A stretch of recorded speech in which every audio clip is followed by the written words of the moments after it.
Class 12th, example 2.6. A molecule of a substance has a permanent electric dipole moment of magnitude 10 raised to power minus 29 coulomb meter. A mole of this substance is polarized at low temperatures by applying a strong electrostatic field of magnitude 10 raised to power 6 volt per meter. The direction of the field is suddenly changed by an angle of 60 degree. Estimate the heat released by the substance in aligning its dipole along the new direction of the field. For simplicity, assume 100% polarization of sample. तो इसको start करते हैं। पहले question में मुझे क्या दिया गया कि मेरे पास one molecule of a substance है, उसकी डाइपोल मूवमेंट हमें दी हुई है। P1 हमें गिवन है 10 raise to power minus 29 coulomb meter. And कहा गया है कि अब इसी मॉलिक्यूल के मेरे पास एक मोल सब्सटेंस है, 1 मोल। तो हमें मालूम है 1 मोल में कितने मॉलिक्यूल्स होते हैं, 6.022 into 10 raise to power 23 molecules होते हैं। बुक ने सिंप्लिसिटी के लिए यहाँ पे 6 लिया है अकेला, बट हमें मालूम है कि 1 मोल में हम एग्जैक्ट नंबर ले लेते हैं। यहाँ पे 1 मोल में इतने मॉलिक्यूल्स हैं, एक मॉलिक्यूल का डाइपोल मूवमेंट हमें गिवन है।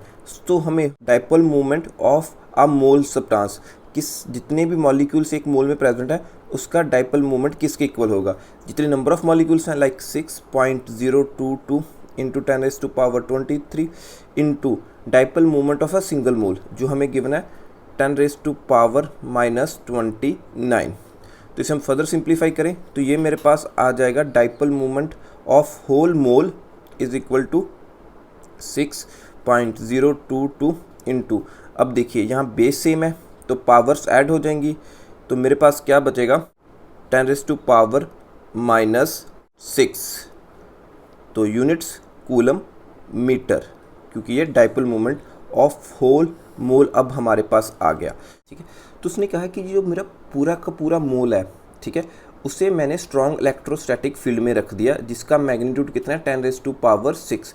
तो जो मेरे पास इलेक्ट्रिक फील्ड है उसकी वैल्यू है 10 रेज़ टू पावर 6 वोल्ट पर मीटर जो हमें गिवन है। यहाँ तक हमने सारी गिवन टर्म्स को नोट डाउन कर लिया। अब देखते हैं इस क्वेश्चन के मैकेनिज्म को कि ये क्वेश्चन हमें किस तरह काम करने को कह रहा है। स्टार्टिंग में मेरे पास एक सैंपल था जिसमें 1 मोल मॉलिक्यूल्स थे। This is our starting sample जिसमें मेरे पास 1 मोल ऑफ पार्टिकल्स थे जिसके पास परमानेंट डाइपोल मूवमेंट थी 10 raise to power minus 29 coulomb meter. तो जैसे ही मैंने इसे इलेक्ट्रिक फील्ड में रखा तो हमारी प्रोसेस ऑफ पोलराइजेशन स्टार्ट हो गई। पोलराइजेशन में क्या होता है कि हम इलेक्ट्रिक फील्ड अप्लाई कर देते हैं, जो हमारा नेगेटिव चार्ज है वो अट्रैक्ट होना शुरू हो जाएगा opposite to the direction of field, जो हमारा पॉजिटिव चार्ज है वो अट्रैक्ट शुरू होना हो जाएगा to the direction of electric field. जैसे हमें मालूम है इलेक्ट्रिक फील्ड, इधर मेरे पास पॉजिटिव प्लेट होगी, इधर मेरे पास नेगेटिव प्लेट होगी। Unlike charges attract each other. तो पोलराइजेशन में क्या होता है कि आपको यहाँ पे थोड़े से राउंडेड लग रहे होंगे, इसकी जो शेप है वो स्ट्रेचिंग हो जाती है क्योंकि नेगेटिव इस तरफ आ रहा है, पॉजिटिव उस तरफ जा रहा है, तो ये थोड़े से मॉलिक्यूल स्ट्रेच हो जाते हैं। तो अब इस केस में हम क्या रख रहे हैं कि जो इलेक्ट्रिक फील्ड है बिल्कुल नॉर्मल टू आवर सैंपल। जैसे क्वेश्चन कहा था सडनली हमने जो इलेक्ट्रिक फील्ड है वो एंगल्स चेंज कर दी थ्रू 60 डिग्री, तो उसके कारण क्या होगा कि जो मेरे मॉलिक्यूल्स हैं वो अब अलाइन होना शुरू कर देंगे according to this electric field, जो हमने change in angle of electric field किया थ्रू 60 डिग्री। अब उन्होंने फाइंड करने को क्या कहा है कि एस्टिमेट द हीट रिलीज्ड। अब from B to C figure हम जा रहे हैं तो हमारी कितनी हीट रिलीज़ होगी वो एस्टिमेट करने को कहा गया है। हीट रिलीज़ हो रही है तो मतलब heat is a form of energy, तो हमें मालूम है कि हमें यहाँ पे पोटेंशियल एनर्जी डिफरेंस देखना है।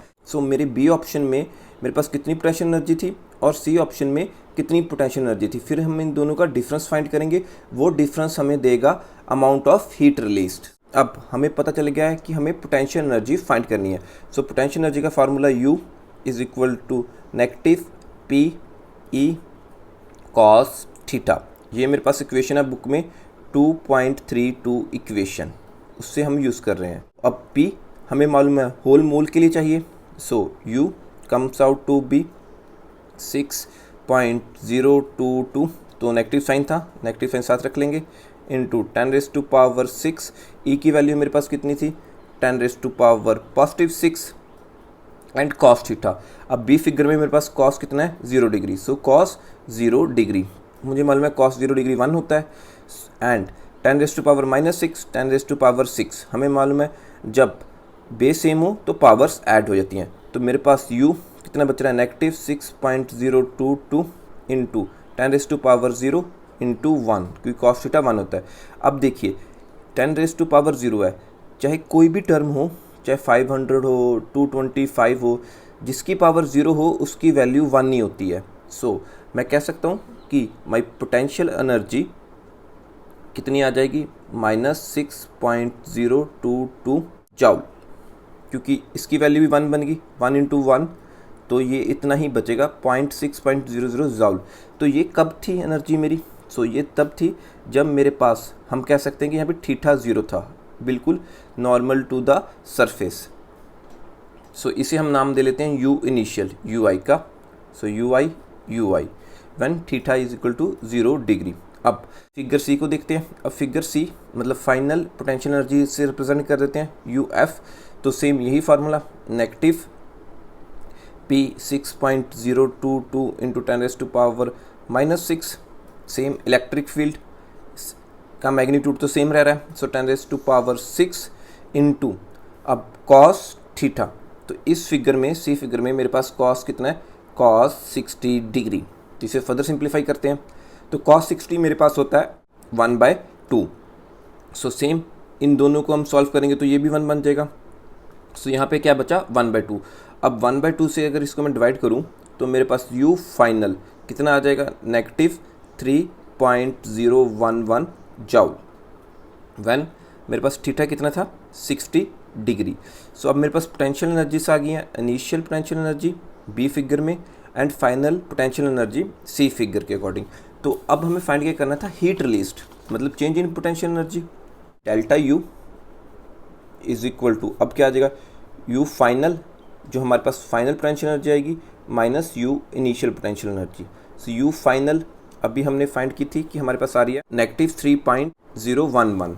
सो नेगेटिव 3.011 माइनस है। सो हमें यू इनिशियल अभी फाइंड की थी वो कितनी आ रही है नेगेटिव 6.022। So negative 6.022। सो ये सारी एनर्जीज हैं तो इसकी यूनिट क्या आएगी जॉल। तो इसे हम फर्दर सिंप्लीफाई करते हैं तो delta U is equal to अब माइनस माइनस प्लस हो जाएंगे यहाँ पे। So negative 3.011 plus 6.022। अब इसे फर्दर सिंप्लीफाई करें तो मेरे पास चेंज इन पोटेंशियल एनर्जी कितनी आ जाएगी positive 3.11 joule. So this is our change in potential energy. So यही मेरे पास आएगी हीट रिलीज्ड। कितनी हीट रिलीज्ड हो रही है